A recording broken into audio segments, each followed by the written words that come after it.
right now we're going into Splash's world.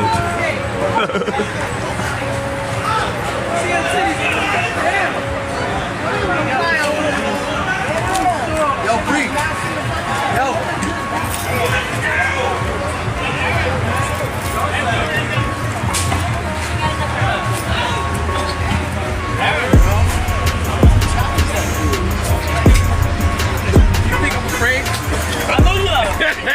Yo, what up though, my guy? You know we're doing the little documentary Splash real quick. Small documentary, yeah. King of the courts. Perfect setting. You know the vibe.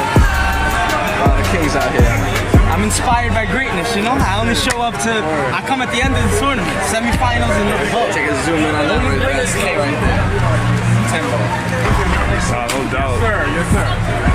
When it comes to the handball. Right there. Poppin', Splash. Chilling. And you already know. Trying to see what you got for the boy. Smoking and joking. I'm fucking... Rolling up. I got you. Today we in Splash's world.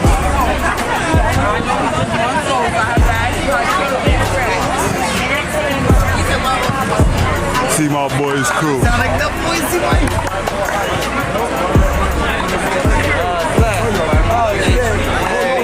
Everybody loves Splash.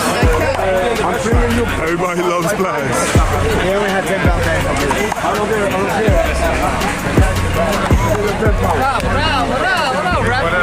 Yo, y'all fuck with my boy's music or what, man? Who? That boy Splash. You fuck with his music? Keep it a buck. Beats got mad flat. Oh. He got it, I'll give it to him. My man's trying to spit on the downbeat. Aspiring comedian, you know we gotta spread the arts. You know the With a vibes. PhD in psychology, I'll tell you what, this mind don't have the mindset. I'm lying. You go above and beyond. I'll tell you that. Nah, today we taking footage for Splash documentary, you know what I'm saying? We had to show Splash crew out here, you know what I mean?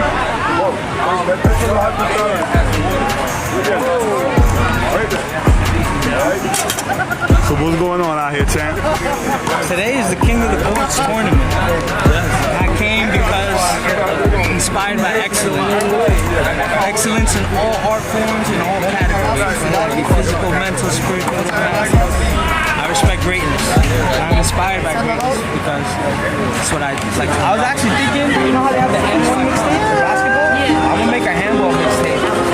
Yeah, I'm gonna record them everywhere, but since you're one of the best girl players, I'm gonna have you in there and interview the shit I got you.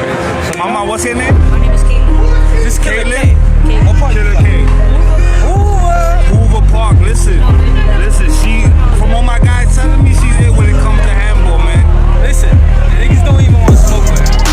She just asked me to play it, but it was just a joke because she knows I'm not gonna really fucking play it.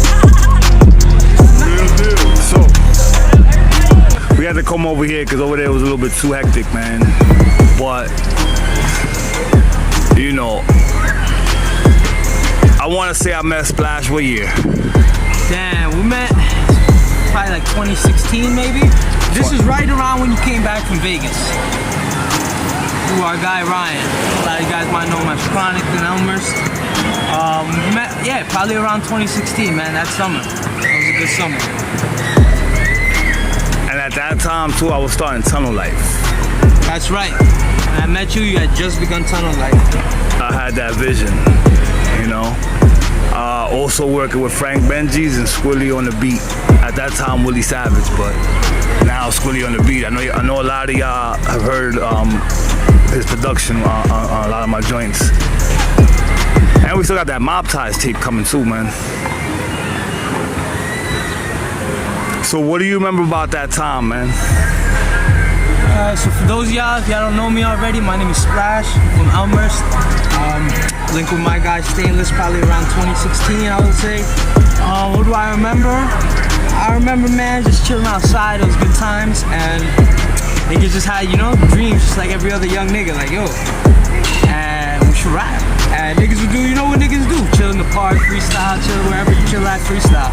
From the schoolyard to after school, smoking blunts, whatever we do. But you know, how many of those people really take it seriously?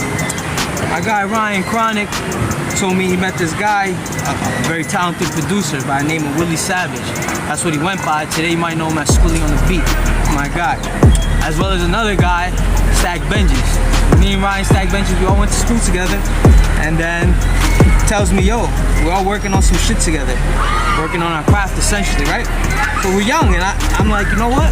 It's a great idea, I'm gonna pull up. About a week after, probably I met Stainless, we go to our guy, Stack Benji's house.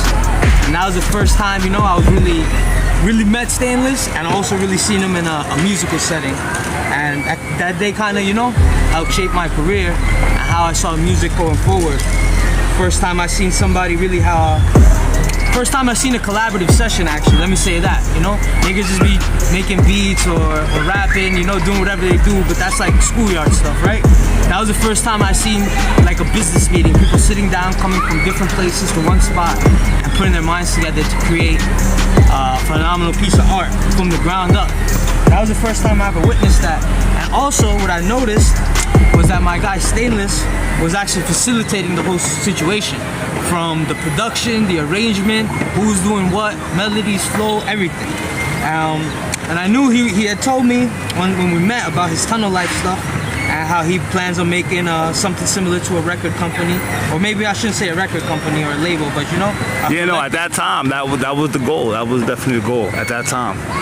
But that was my first time seeing both a professional music setting, even though, you know, we was in our man's house, but also somebody who really understands how music works, not just as a consumer, but as a creator. Because you could be creative. You know, I met a lot of artists, but a lot of people, they don't even know what they're good at or how to be good at what they're good at until someone helps shine that light on them. And, you know, we were just a bunch of young kids, and I saw him, and at that time I didn't even participate. I was just there getting high because those were my guys. But I was watching everything going down, and that was my first taste for making the art. I'm telling you. So for me, I choose my artists based on two things of who I'm gonna work with, if I'm gonna work with you at all. Main thing for me is passion. Second thing is direction.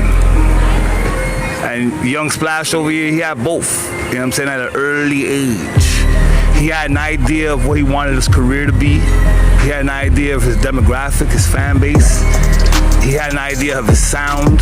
You know what I'm saying? He wanted to be more of a lyrical rapper, not more of a trap rapper, which, you know, that impressed me as well, because most younger artists, you already know, they favor more that trap sound. So, you know, that was something that I was like, hold up, I gotta definitely put time and effort into this young man so that he could at least have a head start and have what I didn't have. You know what I'm saying? Very important for me is working with the youth. You know, me already at the end of my career, it's not about what I did, it's what I could pass down and the lives that I affected. You know, main thing about this documentary, hopefully people will be inspired by everybody's story. You know what I'm saying? That's what Kobe said. I think you put that interview in that song you did with that. Yeah. You know, he was saying it's about who you affect and how you affect them. You know, at the things, cultural impact, I think is the most important. And I think that's one thing that really drew me and Stainless together, that we both understood and appreciated that facet of the art form. You know, at the end of the day, it's not about how much money you make. And I'm talking about when you pass away. It's not about how much money you make or how much success you've had or accolades. It's about how you affected people that you came in contact with. How were people affected by you as a person and your art form and your expression? That's what leads to your legacy. That's what people really remember. People don't remember if you were rich or if you won Grammys or whatever the case may be. They remember how you affected them when they heard your song, or when they just hung out with you or spoke with you on a DM. It doesn't matter. It's all about how you affected their life. You know what I'm saying? That's what people remember, and that's legacy. With that being said, what are your plans for the future, and how do you see the game right now? Right now, I would say it's a really, really interesting time for hip hop, because a lot of people aren't gonna like me saying this, but I'm a fan of the fact that information is readily available, and you know, and when I of hours sitting down talking to people who know like Stainless. Like you gotta put in the work no matter what it is that you do. But it's not gatekept no more, and I love that. But I don't like the fact that people can just stay at home and make music and think that, you know, because the first thing I said was cultural impact, right? That's why we came out here to see the handball tournament, right? I'm inspired by other forms of greatness, and the whole point is that how do you affect other people's lives? Like Stainless said, like Kobe said, like everyone, you know? That's what it comes down to as human beings, how we interact with one another. So I think it's very important that music be a social interaction. So that I'm not a fan of the fact that anyone can just do anything. How I feel about hip hop right now.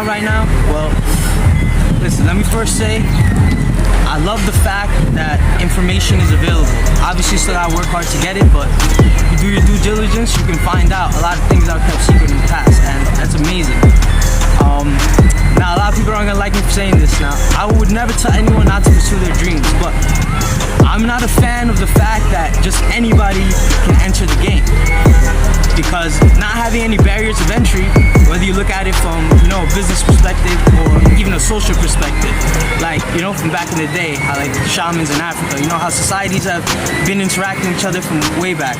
Somebody has to, you know, somebody has to create the art form, and then it has to be preserved and handed down. Not to say that not to make new types of music, but all I'm saying is you niggas can't be scared to come outside. Come outside and talk to people, and we can interact. I really would love to make a song with the new sound that's coming out with these young guys, but I can't get nobody to come outside and make a song. I find that shit weird. I don't think that's hip hop at all. That being said, a lot of people are making a lot of money and not having anybody tell them what to do. And I plan on being in that listed category, thanks to information I got from people like Stainless who help guide me, and you know, it's possible. Just don't think you're not gonna be working. You're gonna leave your 40-hour job to do 80 hours. But is it doing 80 hours of what I love? And no one can ever take that from me. Yeah, man. In the words of the great MC Shan, hip hop started out in the park. From nothing. From nothing. From literally nothing. Nothing. You know what I'm saying? But you're right, we had to interact. You had to come outside. You had to be part of the culture. You had to be on the scene. You had to be available and make your name known and pay your dues.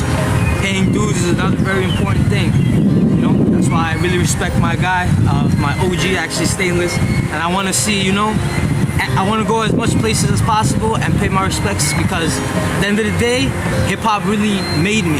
I was born in Harlem and I went to Queens, and everywhere hip-hop was just always playing, and you know, it's ingrained in me to the point where earliest memories I have as a child is my parents telling me like, oh, why you listen to that, you know, hood shit. They didn't say hood, but you know what immigrants say. Then, you know, I was like, listen, this was happening outside. This is the culture, and you know, hip-hop really made me. Let me ask you a question. What was the first song that made you want to rap?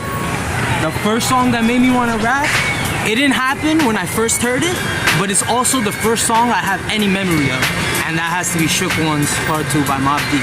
First song I have a collection of, and the first time, you know, I was like, the way Prodigy just fucking gets on the track and puts his words together, like, you know, there's a Jay-Z interview where he talks about it. People don't consider hip-hop writers great, like how I studied Shakespeare in school.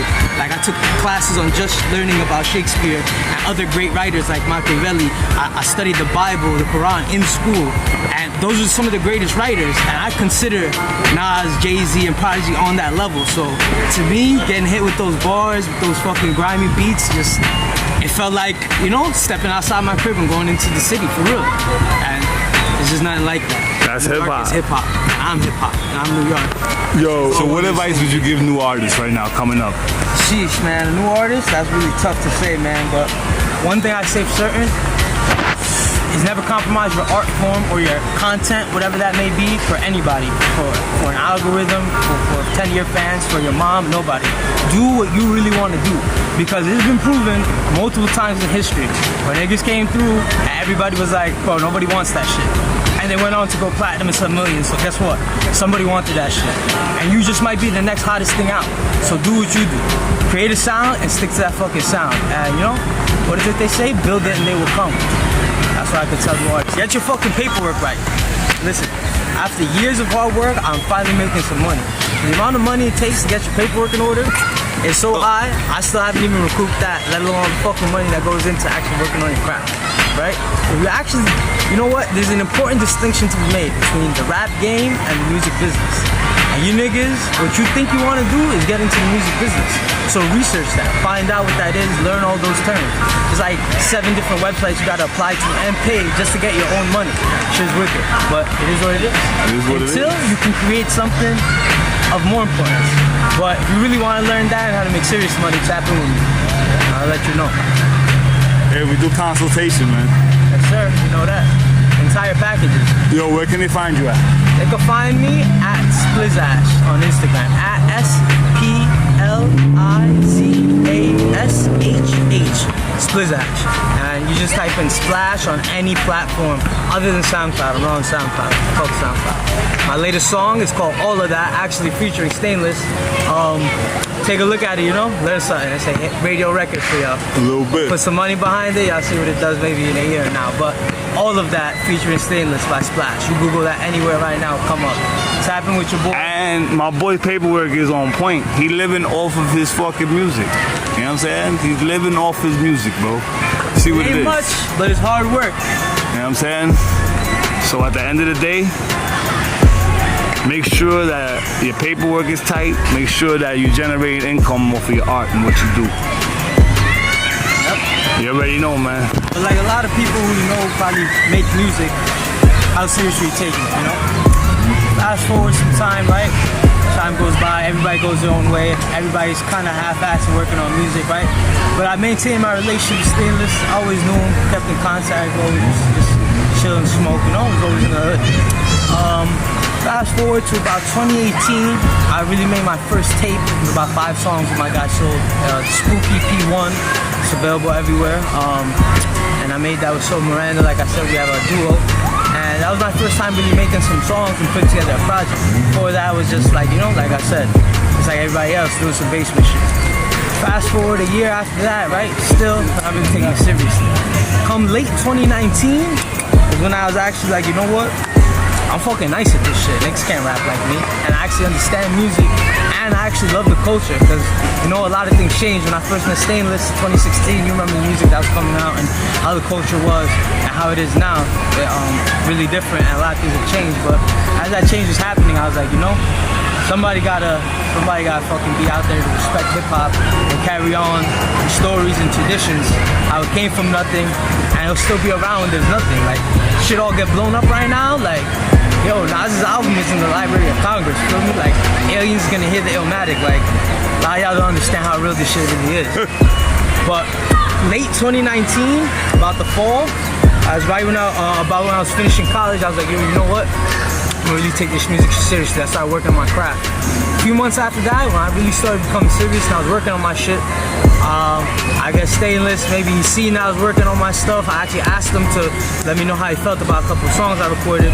So he got together one day, super snowy day, fucking winter, January 2020. Yep. And he's like, yo, I found this ill producer.